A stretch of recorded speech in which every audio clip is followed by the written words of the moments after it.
filhos. O mais velho se chamava Ismael. Ismael é a linha dos árabes. Depois, Abraão teve com a esposa dele, com Sara, Isaque. Isaque é o pai dos judeus. Tá certo? E aí nós temos o judaísmo. Jesus era da religião judaica. Maria era da religião judaica. José era da religião judaica. Só que a religião judaica, que é muito antiga, não aceitou Jesus como Deus. Não aceitou Jesus como Messias. Para eles, Jesus era um homem sábio. Para alguns judeus, ele até era parecido com o rabino, mas ele era só um homem sábio, nada mais que isso. Para os muçulmanos, Jesus é Messias. Mas Messias no Alcorão, segundo o Alcorão, é um enviado de Deus, um enviado. Não é um salvador. Para os muçulmanos, Jesus não é salvador. Ele é sim um enviado da parte de Deus, um mensageiro de Deus, mas ele é menor que Maomé, que Muhammad. Muhammad é muito superior a Jesus. Mas eles não desprezam Jesus totalmente. Bem, Jesus fez o grupo dos apóstolos. Se os judeus não seguem Jesus, se os muçulmanos não seguem Jesus, o único grupo que seguia Jesus era o grupo dos apóstolos.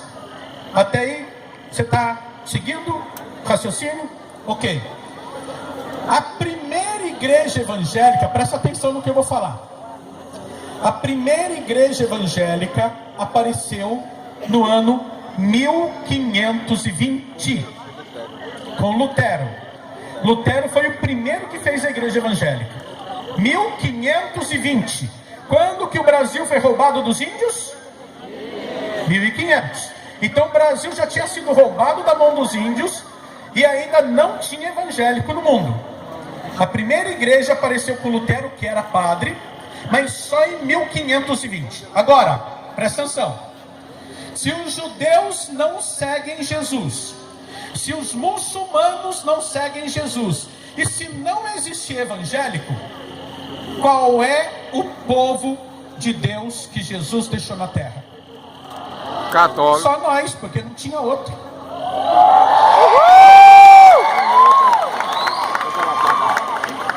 Agora, se a igreja católica não é de Deus, será que Deus foi tocar no coração de Lutero, um homem revoltado? Você sabe que uma pessoa revoltada, ela tem ódio, tem raiva no coração.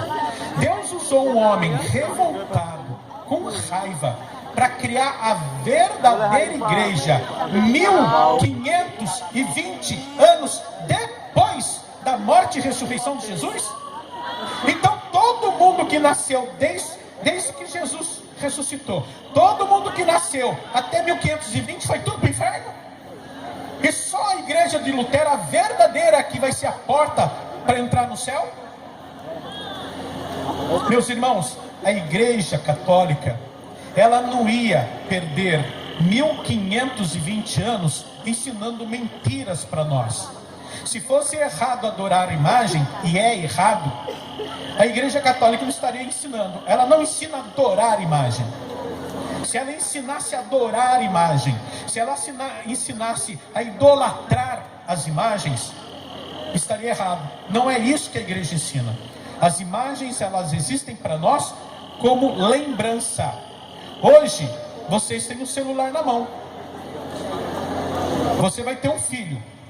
Você vai ter um neto. Você quer mostrar a foto da sua mãe para o seu filho. Sua mãe morreu.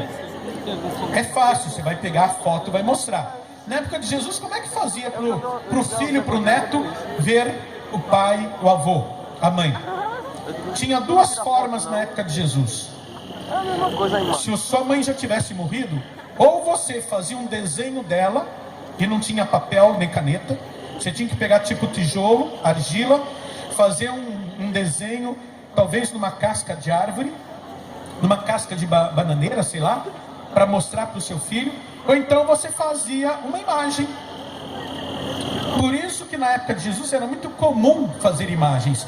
Hoje a gente nem precisaria ter imagens dentro da igreja.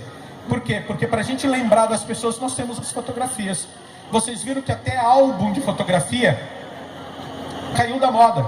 Porque agora a gente tem os celulares, você coloca direto no seu notebook, no seu iPad, no seu smartphone, e você não precisa ficar andando com aquele calhamaço de foto para levar e mostrar para todo mundo. E você pode pôr no telão, e hoje está tudo muito mais moderno. Você põe no seu Facebook, você nem precisa se preocupar com nada. Mas na época de Jesus não era assim. Então, um dos maiores motivos porque eu sou católico é esse. Eu sou católico, sim. E foi Jesus Cristo que fundou a minha igreja. Não foi um ser humano, não foi um homem. Foi, graças a Deus, Jesus Cristo.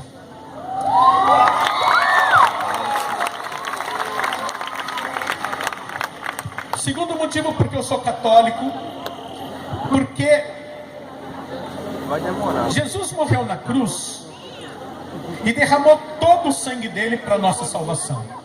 Não precisaria.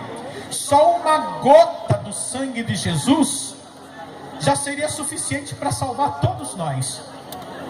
E Jesus derramou até a última gota de sangue para que nós não fôssemos para o inferno. Só que a Igreja Católica, ela não foi regada só, presta atenção no que eu estou falando. A Igreja Católica não foi regada só com o sangue de Jesus. A Igreja Católica, para ela crescer e chegar até onde ela chegou, ela foi regada pelo sangue de Jesus, pelo sangue de bispos, de padres, de religiosos e religiosas, de mártires, de virgens, de muitas pessoas que deram a vida pela igreja. Por mais que os evangélicos tentem falar da Idade Média, da Santa Inquisição, a Santa Inquisição não foi só a Igreja Católica que colocou bruxos na fogueira. Na Santa Inquisição, muitos evangélicos mataram.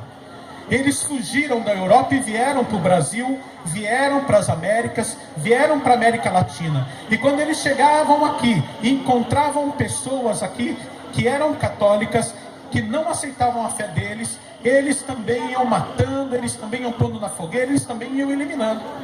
Mas essa parte da história, a história não fala para nós. Só fala da época escura, medieval da Igreja Católica. Na época do comunismo, que graças a Deus vocês não viveram essa época, mas vocês podem conhecer através do Google, da história. Na época do comunismo, na época do fascismo, na época do nazismo, muitos católicos, bispos, padres morreram assassinados. Para vocês terem ideia, no comunismo da Rússia, eles queriam acabar com a igreja, porque Karl Marx dizia que a igreja alienava a cabeça do povo, para que o povo pudesse sofrer sem reagir e não quisesse mudar a política. Então, a primeira preocupação do marxismo era acabar com a igreja, porque a igreja sempre aliena na cabeça de Marx. Trazia um bispo para frente, então colocava o bispo, colocava o padre, colocava a freira, e eles pegavam a arma e colocavam na cabeça do bispo e dizia: salve a sua vida e salve a vida do padre, da freira, das pessoas que estão aqui. Se você pegar o microfone e disser que Jesus Cristo é uma mentira, que Jesus Cristo é uma invenção da sua igreja para vocês ficarem ricos, se você pegar o microfone e disser que não é para ninguém mais acreditar na Igreja Católica, porque ela só quer o dinheiro do povo, você vai viver. Agora, se você ficar quieto, você morre. O bispo ajoelhado pegava a cruz dele e rezava: Ave Maria, gracia plena, Dominus tecum, benedicta tu in mulieribus. E o general, pá, dava um tiro na cabeça do bispo, na frente de todo o povo. Depois ele ia para o padre: seu chefe morreu. Cadê o seu Deus que não veio aqui salvar o teu chefe? Salva a tua vida. Você pode pegar uma mulher, casar, ter seus filhos. É só você pegar o microfone e dizer que durante 2000 anos quase 2000 anos, a Igreja Católica só enganou o povo. Diga que o seu Jesus é falso, que o seu Jesus não existe, é uma invenção, e você sai daqui vivo. Olha a freirinha como está com medo, olha a freirinha como está chorando. Salve a sua vida e a vida dela também. O padre pegava a cruz e dizia: Pater Noster, in celis Dei, sanctificetur nomen tuum. Pá! Na cabeça do padre. E o padre morria na frente. E assim foi. Era dessa forma que as pessoas eram executadas no marxismo. Muitas pessoas deram a vida pela igreja.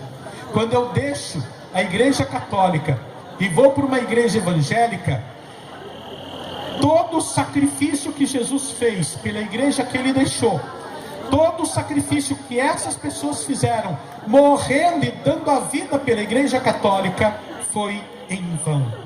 Foi completamente em vão. Vocês sabem que na Síria, hoje, eles estão matando muitos católicos. Se a família se converte, eles matam o marido, matam a esposa e matam os filhos, inclusive criancinha. Eles estão matando na Síria, só porque são católicos. Talvez a igreja católica não seja tão maravilhosa para vocês, mas esse é o legado que Jesus deixou. A igreja católica foi o presente que ele deixou para nós. Se você descobrisse que o seu pai tem uma amante, vou fazer umas perguntas aqui cretinas, mas vou fazer. Você sabe que seu pai tem uma amante bem mais nova que a sua mãe. Você vai na casa dessa amante, você começa a chamar essa amante de mãe. Você dá todo o teu tempo, todo o teu carinho, toda a tua atenção para a amante. Você é capaz de pegar seu dinheiro, ou pelo menos uma grande quantia do seu dinheiro, e dar todo mês para a amante? Mas quando a gente vira evangélico, a gente faz isso. Quando a gente vira evangélico, veja bem, a igreja é a esposa do Senhor. A igreja é a esposa do Senhor. A esposa que o Senhor deixou foi a igreja católica. Essa é a igreja que ele deixou. Aí eu saio da igreja católica, que eu não pago dízimo para a igreja católica. Eu quase não vou para a missa. Quando eu vou, eu fico de olho no relógio para passar logo a hora, e a hora não passa. Eu só vou à missa do domingo, não vou na reunião dos jovens, não vou ao grupo de oração, não, mais nada. Dízimo, imagina que eu vou pagar dízimo. Eu dou umas moedinhas de 5, 10 centavos que me enche o saco na hora do ofertório, e olha lá. É isso que eu faço na igreja. Agora, quando eu vou para a igreja evangélica, aí eu vou segunda, terça, quarta, quinta, sexta, sábado, domingo. Tem gente que vai de manhã, à tarde e à noite. Tem gente que passa a noite toda lá em vigília. Tá trabalhando, você pega 10%. Você não pega a moedinha de 10 centavos, nem de 5. Você pega 10% do que você ganha e dá na mão do pastor. Então, por exemplo, você tem a sua esposa. Você tem 2 filhos. A sua esposa trabalha, dá 10% dela. Você trabalha, dá 10% do seu. Seus 2 filhos trabalham, cada filho dá 10% deles para a igreja. E aí você vai lá, você ajuda a construir, não cobra. Aqui, se o padre precisar trocar a lâmpada, ele tem que pagar. Ninguém aqui vai fazer por amor à igreja, por Jesus. Claro que tem muitas senhorinhas que trabalham, às vezes, no bar da igreja, muitas senhorinhas que limpam a igreja, vão ali, faz isso por Jesus. Mas na igreja evangélica, eles têm uma outra...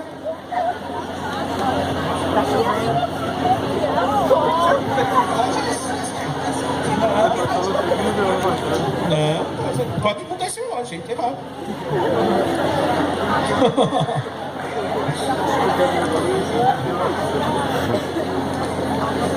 Enfim, a gente vai para a igreja evangélica, a gente se entrega de corpo e alma para amante. E a esposa verdadeira, ela fica para trás, que é a igreja católica. Bem, já foi me dado o checkmate, eu vou falar só de mais 2 coisas. Por que que eu sou católico hoje. Tem uma coisa que acontece na igreja católica que não acontece em nenhuma outra igreja. Vocês já ouviram falar de corpos incorruptos? Por exemplo, uma pessoa morre, ela fica 100 anos enterrada, aí a gente vai lá abrir o caixão dela. Abre o caixão todo podre, a roupa da pessoa toda podre, e a pessoa está perfeita, não apodreceu nada do corpo dela. Nós temos dentro da igreja católica mais de 100 santos, que morreram e o corpo não apodreceu. E só acontece na igreja católica isso. Só acontece na igreja católica. Você já deve ter ouvido do Padre Pio de Petreutina. Papa João 23. São João Bosco. Santo Curadars. Santo Curadars é o padre que é o padroeiro de todos os padres. Ele é o santo protetor de todos os padres. A língua de Santo Antônio. Gente, é um fenômeno. Você sabe que a língua não tem osso. E os cientistas dizem que a primeira coisa que apodrece quando a pessoa morre é a língua. Por que será, né? Imagine o bigato. Sabe o bigato, aquele bichinho que come? Vai comendo, chega aqui, come o céu da boca, come a mandíbula. Aí quando vai comer a língua de Santo Antônio, um bigato olha para a cara do outro e fala: aqui nós não pode. Não tocaram na língua de Santo Antônio. É um milagre isso ou não é? O corpo inteirinho ser comido, menos a língua. Não é um sinal isso? Coração de Santa Teresa. O coração da Santa Teresa não apodrece, está lá. E quando você vai fazer a visita, se uma pessoa tiver pecado grave, aparece um espinho no coração dela. As freirinhas, quando vêm, sabe que alguém está com pecado grave, catequiza, manda confessar. Quando a pessoa volta da confissão, o espinho já sumiu. Você já ouviu falar de Santa Bernadette Soubirous? Bernadette Soubirous é a santa que viu Nossa Senhora de Lourdes. Se vocês entrarem no Google, vocês vão ver a foto dela. O nome dela é Bernadette Soubirous, Soubirous, porque é francês. Soubirous.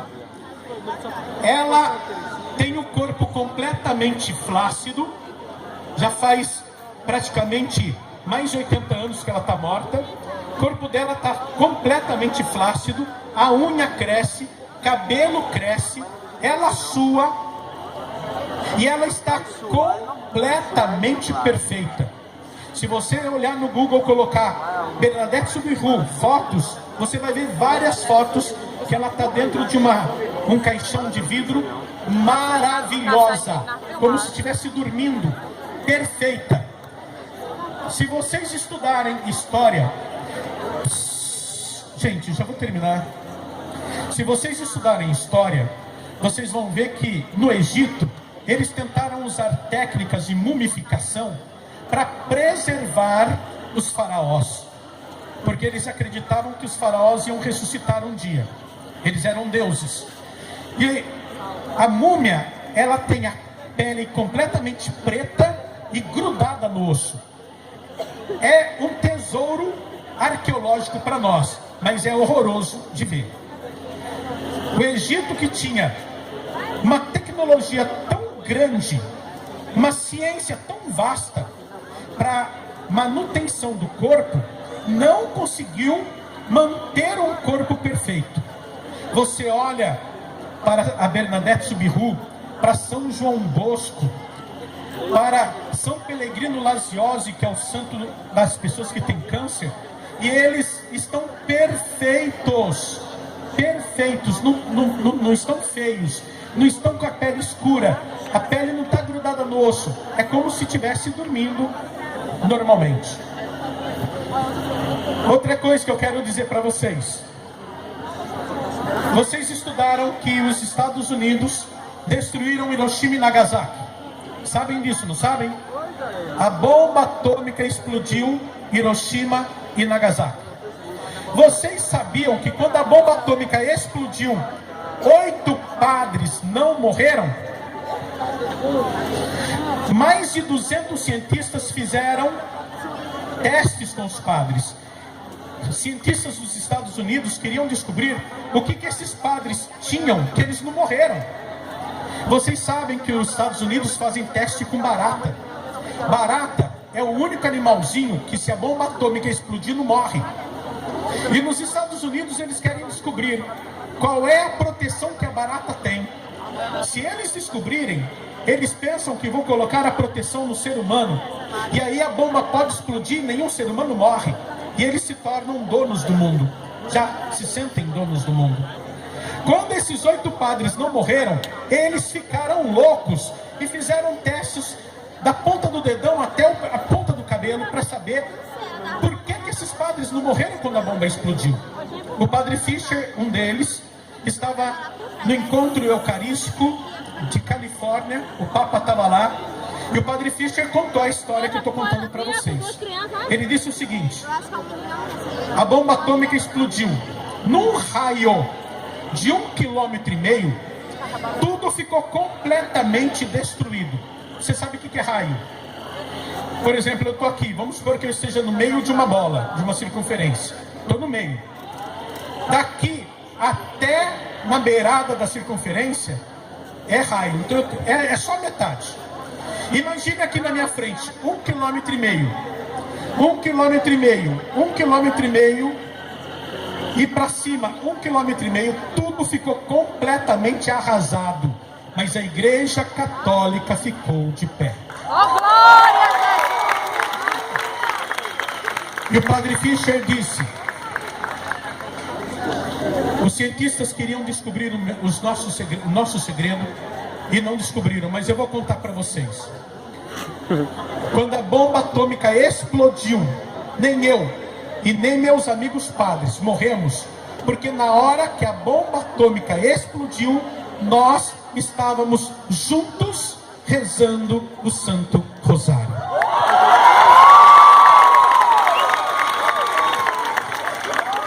Nós não morremos, porque Nossa Senhora nos cobriu com o manto sagrado dela. Eu quero pedir, quem comprou o azeite, o sal, segura na mão, a cruz. Vou parar. Eu não volto mais hoje, vocês vão ficar com